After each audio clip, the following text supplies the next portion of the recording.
banyak korban yang mengeluh bahwa mereka telah menjadi korban penipuan dan banyak yang merasa mereka tidak bisa apa-apa dan merasa pasrah. Gitu, kan.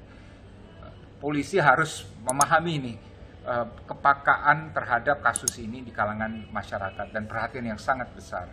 Jadi satu-satunya cara polisi harus benar-benar menangani hal ini secara murni, secara profesional ya, dan secara tuntas.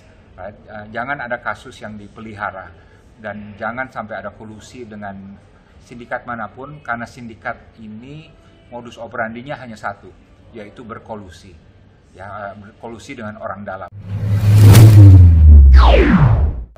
Inilah yang membuat mereka sindikat dan inilah yang membuat mereka itu juga selalu lebih kuat dari korbannya.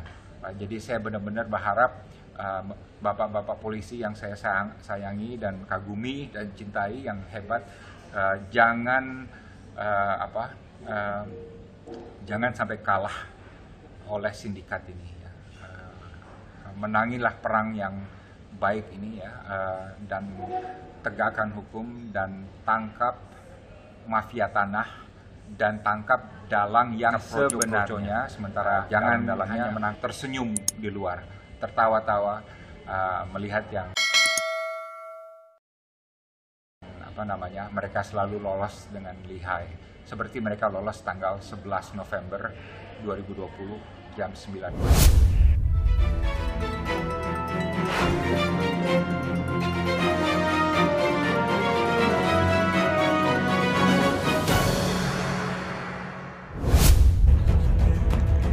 Empat mobil polisi kepung rumah mewah Ibunda Dino Patijalal, tangkap mafia tanah Freddy Kusnadi.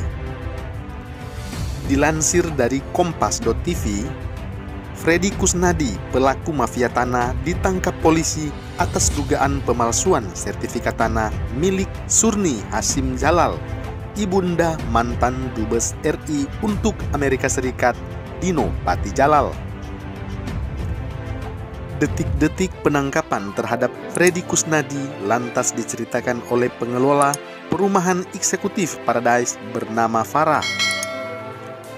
Rumah milik ibunda Dino Patijalal, Surni Hasim Jalal, diketahui berlokasi di perumahan eksekutif Paradise, Jalan Pangeran Antasari, Cilandak, Jakarta Selatan.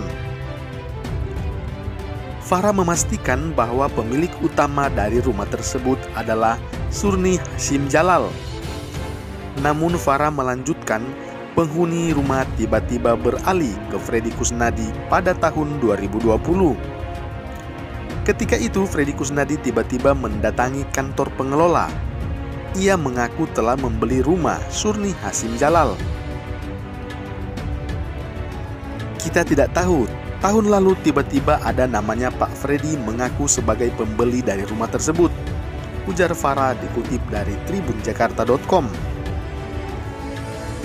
Selain mengaku sudah membeli rumah tersebut dari Surni Hasim Jalal, Freddy Kusnadi juga mengaku telah membayar fasilitas bulanan seperti penghuni-penghuni lainnya.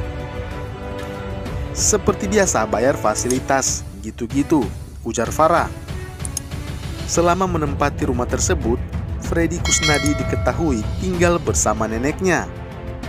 Lalu pada pertengahan Oktober di tahun 2020, tiba-tiba 4 mobil polisi mengepung rumah yang ditempati Freddy Kusnadi tersebut.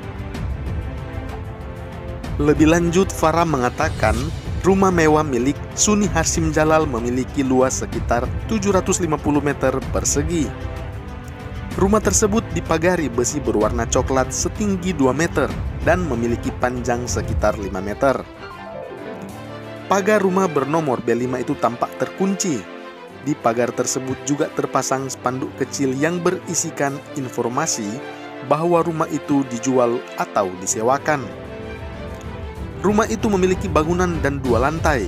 Di lantai pertama terdapat garasi yang tertutup pintu berwarna coklat. Sementara itu, halaman rumah tersebut didominasi taman dengan berbagai jenis tanaman. Tidak ada aktivitas apapun di dalam rumah tersebut. Subdit Harda di Treskrimum Polda Metro Jaya, sebelumnya telah menangkap pelaku mafia sertifikat tanah yang baru-baru ini merugikan Surni Hasim Jalal, ibunda mantan Dubes RI untuk Amerika Serikat, Dino Patijalal. Kasubdit Harda Polda Metro Jaya, AKBP Dwiasi Wiataputra, mengatakan para pelaku yang diamankan yakni Arnold Siahaya, Dedi Rusmanto, dan Ferry sudah menjalani putusan pidana terkait mafia properti yang diungkap oleh Subdit Harda pada tahun 2019. Selain 3 orang tersebut, polisi juga mengungkap keterlibatan penjaga rumah ibunda Dino Patijalal bernama Taufan. Pada tanggal 12 November tahun 2020, tim juga telah menangkap Taufan, orang kepercayaan yang menjaga rumah dari saudari Zurni Hasim Jalal. Saat ini masih proses penelitian kelengkapan berkas oleh kejaksaan. Seperti kita ketahui bersama, Dino Patijalal, mantan Dubes Republik Indonesia untuk Amerika Serikat di era Presiden Susilo Bambang Yudhoyono, menceritakan pengalamannya yang berkali-kali menjadi target mafia tanah. Dan terbaru, Dino Patijalal mengaku sertifikat rumah ibunya yang berlokasi di Eksekutif Paradise Antasari, Jakarta Selatan beralih pindah tangan menjadi nama orang lain di Badan Pertanahan Nasional atau BPN. Satu lagi rumah keluarga saya dijarah komplotan pencuri sertifikat rumah. Tahu-tahu sertifikat rumah milik ibu saya telah beralih nama di BPN, padahal tidak ada AJB, akta jual beli, tidak ada transaksi, bahkan tidak ada pertemuan apapun dengan ibu saya, ujar Dino Patijalal melalui akun Twitternya yang dikutip pada Rabu 10 Februari 2021. Lebih lanjut, Dino Patijalal mengatakan modus komplotan mafia tanah tersebut yakni membuat kartu tanda penduduk atau KTP palsu yang berkolaborasi dengan broker hitam dan notaris bodong. Komplotan ini sudah secara terencana menargetkan sejumlah rumah ibu saya yang sudah tua. Untuk itu, mantan Wakil Menteri Luar Negeri ini meminta kepada pihak kepolisian agar membongkar tuntas mafia tanah tersebut yang tega-teganya mengubah sertifikat tanah orang tuanya. Yang terpenting, polisi harus bisa dan berani membongkar tuntas para sutradara, bos, aktor intelektual komplotan pencuri sertifikat rumah ini. Bukan hanya menangkap kroco-kroconya saja.